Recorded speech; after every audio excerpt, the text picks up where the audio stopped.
ಹೊಟ್ಟೆ ಉರಿಯೋದೆಲ್ಲ ಕಮ್ಮಿ ಆಗಿದೆ, ಮತ್ತೆ ಹಸು ಆಗುತ್ತೆ, ಒಂದು 50% ಆಗ್ತಿದೆ ಅವಾಗಿಂತ. ಈಗ ಮತ್ತೆ ವೆಯ್ಟ್ ಲೆಸ್ ಆಗಿತ್ತು ಮೇಡಮ್, ಹಾ. ಮತ್ತೆ ವೆಯ್ಟ್ ಲೆಸ್ ಅಲ್ಲಿಗೆ ಸ್ಟಾಪ್ ಆಯ್ತು.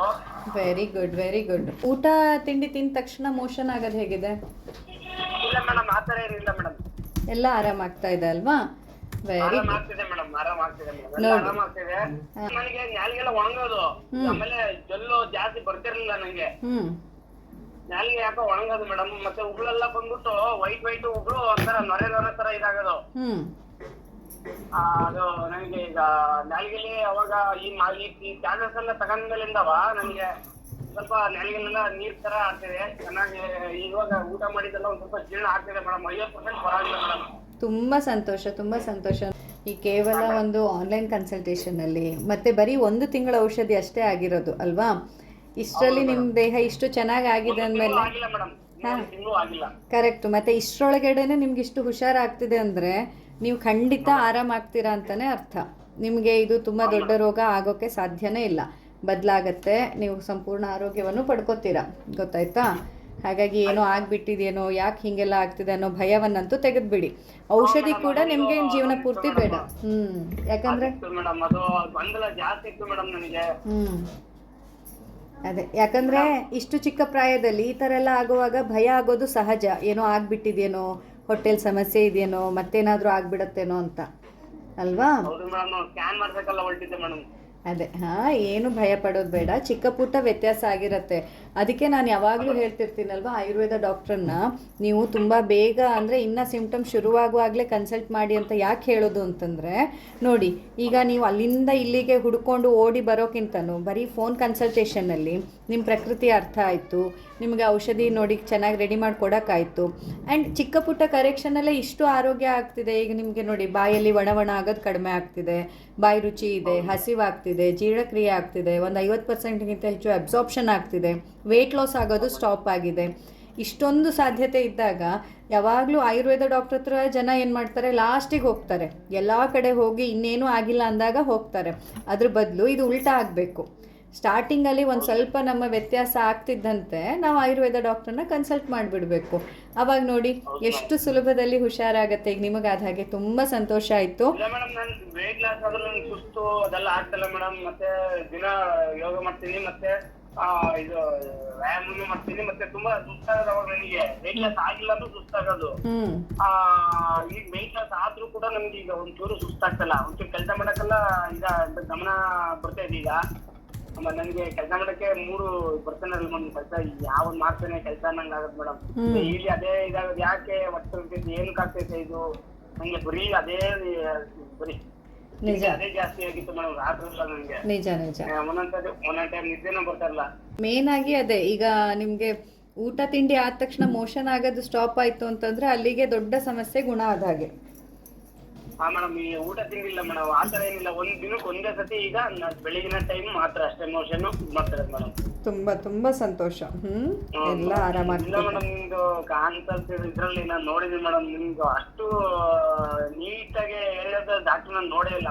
ನಾನು ನೋಡಿ ಇಲ್ಲ ಆತರ ನಿಮಗೆ ಯಾವ ಕಾಯಿಲೆ ಯಾವ್ದು ಸಿಗ್ತಾ ಯಾವ್ದು ಅನ್ನೋದು ಕರೆಕ್ಟ್ ಆಗಿ ನೀವು ಎಕ್ಸ್ಪ್ಲೇನ್ ಮಾಡಿದಿರಲ್ಲ, ಅದ್ ನೋಡಿ ನಾನು ಎಷ್ಟೋ ಜನ ನೋಡಿದೀನಿ ಆಯುರ್ವೇದದಲ್ಲಿ. ಆದ್ರೆ ನಿಮ್ ತರ ಇದು ಮಾಡಿ ಸ್ಪೀಚ್ ಮಾಡಿದ್ ನಾನು ನೋಡೇ ಇಲ್ಲ. ತುಂಬಾ ಧನ್ಯವಾದ. ನಿಮ್ಮ ಹತ್ರ ದೇವ್ರ ಬಲನ ಹಂಗಾಗಿ ನನಗೆ ಅದು ಜಾಸ್ತಿ ಇರೋದು. ನಿಮ್ಮ ಹತ್ರ ದೈವ ಬಲ ಜಾಸ್ತಿ, ಮಾತ್ರ ಎಲ್ಲ ಗುರುಗಳ ಆಶೀರ್ವಾದ. ದೈವ ಬಲ ಜಾಸ್ತಿ ಇದೆ ಮೇಡಮ್ ನಿಮ್ಮ ಹತ್ರ. ಎಲ್ಲ ಗುರುಗಳ ಆಶೀರ್ವಾದ ಅಲ್ವಾ? ಗುರುಗಳ ಆಶೀರ್ವಾದ, ದೇವರ ಆಶೀರ್ವಾದ ಇದ್ದಾಗ ಕುಡಿದು ಒಂದು ವಾರಕ್ಕೆ ನಂಗೆ ಸ್ವಲ್ಪ ಚೇಂಜಸ್ ಕಾಣ್ತಾ ಬಂತು. ಆಗತ್ತೆ ಸರ್, ಇವೆಲ್ಲ ಮೇಡಮ್ ಆಗತ್ತೆ, ಖಂಡಿತ ಹುಷಾರಾಗ್ತೀರಾ ನೀವು. ಯಾಕಂದರೆ ಇಲ್ಲಿ ರೋಗ ಏನು, ಸಮಸ್ಯೆ ಏನು ಅನ್ನೋಕ್ಕಿಂತ ನಮಗೆ ನಿಮ್ಮ ಸಮಸ್ಯೆ ಎಷ್ಟು ಆಳದಲ್ಲಿ ಅರ್ಥವಾಗತ್ತೆ ಅನ್ನೋದು ತುಂಬ ಮುಖ್ಯ. ರಿಸಲ್ಟ್ ಬರಬೇಕಂದಾಗ ಈಗ ಬರೀ ರೋಗವನ್ನು ಅರ್ಥ ಮಾಡ್ಕೊಳ್ಳೋದಲ್ಲ, ನಿಮ್ಮನ್ನು ಅರ್ಥ ಮಾಡ್ಕೋಬೇಕು. ನಿಮ್ಮ ದೇಹದಲ್ಲಿ ಈ ಸಮಸ್ಯೆ ಏಕೆ ಹೇಗೆ ಬರ್ತಿದೆ ಅನ್ನೋದು ಅರ್ಥ ಆಗಿಬಿಟ್ರೆ, ಅದು ಆನ್ಲೈನ್ ಆಗಿರಲಿ ಆಫ್ಲೈನ್ ಆಗಿರಲಿ, ನಾವು ಅದರಲ್ಲಿ ಖಂಡಿತ ರಿಸಲ್ಟ್ ಕೊಡೋಕ್ಕೆ ಸಾಧ್ಯ ಆಗತ್ತೆ ಅಂತ. ಮೇಡಮ್ ತುಂಬಾ ಚೆನ್ನಾಗಿ ಇದು ಮಾಡ್ತೀರಿ ಮೇಡಮ್. ನಿಮ್ಮಿಂದ ಒಟ್ಟಿಗೆ ಕೆಲಸ ಮಾಡಕ್ಕಲ್ವೇ ಹಿಂಸೆ ಅನ್ನೋದು ಎಷ್ಟಿನ ಇದು ನನಗೆ ಯಾವತ್ತೂ ಅರ್ಥ ಆಗುತ್ತೆ. ಇದೇನ್ ವಾಸಿ ಆಗುತ್ತೆ ಇಲ್ಲ ಅನ್ನೋ ತರ ನನಗೆ ಫೀಲ್ ಆಗುತ್ತೆ ಡೈಲಿ. ಅದೇ ನೀವ್ ಹೇಳಿದೆಲ್ಲ ನಿಜ, ಅದೆಲ್ಲ ಏನ್ ಬರುತ್ತೆ ಅದೆಲ್ಲ ಆಗಿದೆ ಮೇಡಮ್. ಆದ್ರೆ ಓರಿ ಗ್ಯಾಸ್ಟ್ರಿಕ್ ತರ ಆಗುತ್ತೆ ಊಟ ಮಾಡಿದ್ರೆ, ಆತರ ನನಗೆ ಪಿತ್ತ, ಇದು ವಾಂತಿ, ಹುಳಿ ಅದೆಲ್ಲ ಬರ್ಲಿಲ್ಲ ಮೇಡಮ್ ನನಗೆ. ಮತ್ತೆ ಅದೇ ತುಂಬ ಅಂದರೆ ಲಕ್ಷಣಗಳೆಲ್ಲ ಹೇಗೆ ಅಂತಂದರೆ ಎಲ್ಲರಲ್ಲಿ ಎಲ್ಲ ಲಕ್ಷಣಗಳು ಬರಬೇಕು ಅಂತಿಲ್ಲ. ಕೆಲವರಲ್ಲಿ ಕೆಲವೊಂದಿಷ್ಟು ಲಕ್ಷಣಗಳು ಬರುತ್ತೆ. ಪ್ರತಿಯೊಬ್ಬರ ದೇಹ ಕೂಡ ಬೇರೆ ಬೇರೆ ಆಗಿರುತ್ತಲ್ವಾ. ಆಯಾ ದೇಹಕ್ಕೆ ಅನುಗುಣವಾಗಿ ಲಕ್ಷಣಗಳು ಬೇರೆ ಬೇರೆ ಇರುತ್ತೆ. ಅದನ್ನು ವೈದ್ಯರಾದವರು ಅರ್ಥ ಮಾಡಿಕೊಂಡು ಹೇಗೆ ಈ ವ್ಯಕ್ತಿಯಲ್ಲಿ ಇದನ್ನು ಹೇಗೆ ಸರಿ ಮಾಡಬಹುದು ಅಂತ ವೈದ್ಯರು ಯೋಚನೆ ಮಾಡಬೇಕೇ ಹೊರತು, ಈಗ ನಾವು ಔಷಧಿ ಕೊಡೋದು ರೋಗಕ್ಕಲ್ಲ, ನಿಮಗೆ ಅಂದರೆ ನಿಮ್ಮ ದೇಹದಲ್ಲಿ ಆಗಿರೋ ಬದಲಾವಣೆಯನ್ನು ಸರಿ ಮಾಡೋಕ್ಕೆ ಔಷಧಿ ಕೊಡಬೇಕೇ ಹೊರತು ರೋಗ ಸರಿಪಡಿಸೋಕೆ ಎಲ್ಲರಿಗೂ ಒಂದೇ ಔಷಧಿ ಕೊಡೋದಲ್ಲ. ಹಾಗೆ ತುಂಬಾ ಹೆಲ್ಪ್ ಆಯ್ತು ಮೇಡಮ್. ಆಗ್ಬೋದು. ಪಾದಕಲ್ ಹಚ್ಚಕ್ಕಿಂತ ಮೇಡಮ್ ನಿದ್ದೆ ಚೆನ್ನಾಗ್ ಬರುತ್ತೆ. ಮತ್ತೆ ನಿದ್ದೆ ಅವಾಗ ಮುಂಚೆ ನಿದ್ದೆನೂ ಅಷ್ಟು ಇದಾಗ್ತಿರಲಿಲ್ಲ. ನೀವ್ ಹೇಳ್ದಂಗೆ ನನಗೆ ಇದು ಸಜೆಷನ್ ಮಾಡಿದ್ರು, ಅದಕ್ಕೆ ಮಾನಸಿಕ ತಜ್ಞರು ಕರೆಕ್ಟ್ ಅಲ್ಲಿಗೆ ಸಜೆಷನ್ ಮಾಡಿದ್ರು ಮೇಡಮ್. ಅಲ್ಲಿಗೆ ಹೋಗಿದ್ದೆ ನಾನು. ಅವರು ಭಯ ಗಾಬರಿ ಎಲ್ಲ ಆಗುತ್ತೆ ಅಂತ ಹೇಳಿದಕ್ಕೆ ಅವರು ಒಬ್ಬೊಬ್ರಿಗೆ ಈ ತರ ಆಗುತ್ತೆ, ಅದು ಹಂಗೆ ಏನು ಮಾಡಕ್ಕಾಗಲ್ಲ ಅಂತ ಹೇಳಿದ್ರು ಮೇಡಮ್. ನಿಜ ನಿಜ, ಅದೇ ಹೇಳಿದ್ನಲ್ಲ ನಾನು. ಎಷ್ಟೊಂದು ಸತಿ ಏನಾಗ್ಬಿಡತ್ತೆ ಅಂತಂದರೆ ಈ ದೇಹದಲ್ಲಿ ನಿಜವಾಗಿ ನೋಡಿ, ನಾನು ನಿಮ್ಗಂತೂ ಮನಸ್ಸಿಗೆ ಏನು ಔಷಧಿನೂ ಕೊಟ್ಟಿಲ್ಲ, ನಿಮ್ಮ ದೇಹಕ್ಕೆ ಕೊಟ್ಟಿರೋದು ಔಷಧಿನ ಅಲ್ವಾ. ಸೊ ದೇಹದಲ್ಲಿರೋ ಸಮಸ್ಯೆಗಳು ಕೆಲವೊಮ್ಮೆ ಏನು ಅನಿಸ್ಬಿಡತ್ತೆ ಅಂತಂದರೆ, ಇದು ಏನು ರಿಪೋರ್ಟ್ಸಲ್ಲಿ ಗೊತ್ತಾಗ್ತಿಲ್ಲ, ಮಷೀನಲ್ಲಿ ಕಂಡುಹಿಡಿಯೋಕ್ಕಾಗ್ತಿಲ್ಲ ಅಂತಂದರೆ ಇವನಿಗೆ ಮಾನಸಿಕ ಮೆಡಿಸಿನ್ ಕೊಟ್ಬಿಡು. ಹೀಗೆ ಜೀವನ ಪೂರ್ತಿಯಾಗಿ ನಿಮ್ಮನ್ನು ಒಂದು ರೋಗಿಯನ್ನಾಗಿ ಮಾಡಿಬಿಡ್ತಾರೆ. ನಿಜವಾಗಿ ಹಾಗಲ್ಲ ಪದ್ಧತಿ. ಈಗ ನೋಡಿ, ನಾನು ಹೇಳೋ ಪ್ರಕಾರದಲ್ಲಂತೂ ನಿಮಗೆ ಜೀವನ ಪೂರ್ತಿ ನನ್ನ ಔಷಧಿಯೂ ಬೇಡ ಅಂತ. ಈಗ ಕೆಲವ್ರ ತಲೆಯಲ್ಲಿ ಇರುತ್ತೆ, ಆಯುರ್ವೇದ ಔಷಧಿ ಆದರೆ ಜೀವನ ಪೂರ್ತಿ ತಿಂತಾನೇ ಇರಬೇಕು, ತಿಂತಾ ಇದ್ರಷ್ಟೇ ಆರೋಗ್ಯವಾಗಿರ್ತೀವಿ. ಹಾಗೆಲ್ಲ ಅಲ್ಲ ಅದು. ಅದನ್ನ ಸರಿಪಡಿಸೋ ರೀತಿಯಲ್ಲಿ ಕರೆಕ್ಟಾಗಿ ಪ್ಲ್ಯಾನ್ ಮಾಡಿದ್ರೆ ಜೀವನ ಪೂರ್ತಿ ಔಷಧಿ ಅಗತ್ಯವೂ ಇರೋದಿಲ್ಲ. ಸರಿ ಮಾಡೋಕ್ಕಾಗತ್ತೆ ಅದನ್ನು. ಈಗ ಯಾಕಂದರೆ ಇಲ್ಲಿ ಕೊಟ್ಟಿರುವಂಥದ್ದು ಯಾವುದು ನಿಮ್ಮ ಸಿಂಪ್ಟಮ್ಸನ್ನು ಹತ್ತಿಕ್ಕೋಗಿ ಕೊಟ್ಟಿರೋದಲ್ಲ. ಎಲ್ಲಾ ಮರದ ಚಕ್ಕೆಯಲ್ಲಿ ಎಲ್ಲ ಇದ್ ಮಾಡಿ ಚೆಚ್ಚಿ ನೀವು ಇದ್ ಮಾಡಿ ಟ್ಯಾಬ್ಲೆಟ್ ಮಾಡಿರೋದು. ಕರೆಕ್ಟ್. ಹೌದಾ ಮೇಡಮ್? ಹೌದು ಮೇಡಮ್. ಹಂಗಾಗಿ ನನಗೆ ಅಲ್ಲ ತುಂಬಾ ದಿನ ಸ್ವಲ್ಪ ದಿನ ತಗೊಂತೀನಿ ಮೇಡಮ್. ನನಗೆ ಏನಾಗಿದೆ ಗೊತ್ತಾ ಮೇಡಮ್, ಊಟ ಮಾಡಿ ಒಂದು ಚೂರು ಜೀರ್ಣ ಆಗ್ತಿರ್ಲಿಲ್ಲ ನನಗೆ. ದಿನ ಹೊಟ್ಟೆಲ್ ಫುಲ್ ನೋಡಿದ್ದಾಗಿರೋದು. ಮತ್ತೆ ಮಧ್ಯಾಹ್ನ ಊಟ ಮಾಡಿ ಸಂಜೆ ಆದ್ರೂ 8 ಗಂಟೆ ಆದ್ರೂ ನಂಗೆ ಹಸಿವೆ ಆಗ್ತಿರ್ಲಿಲ್ಲ. ಅದು ದೊಡ್ಡ ಸಮಸ್ಯೆ ನನಗೆ. ಅದೇ ಸಮಸ್ಯೆ ಇದ್ದಿದ್ದು, ಬೇರೆ ಯಾವ ಸಮಸ್ಯೆನೂ ನನಗಿಲ್ಲ. ಊಟ ಮಾಡಿ ಜೀರ್ಣ ಆಗ್ತಿರ್ಲಿಲ್ಲ.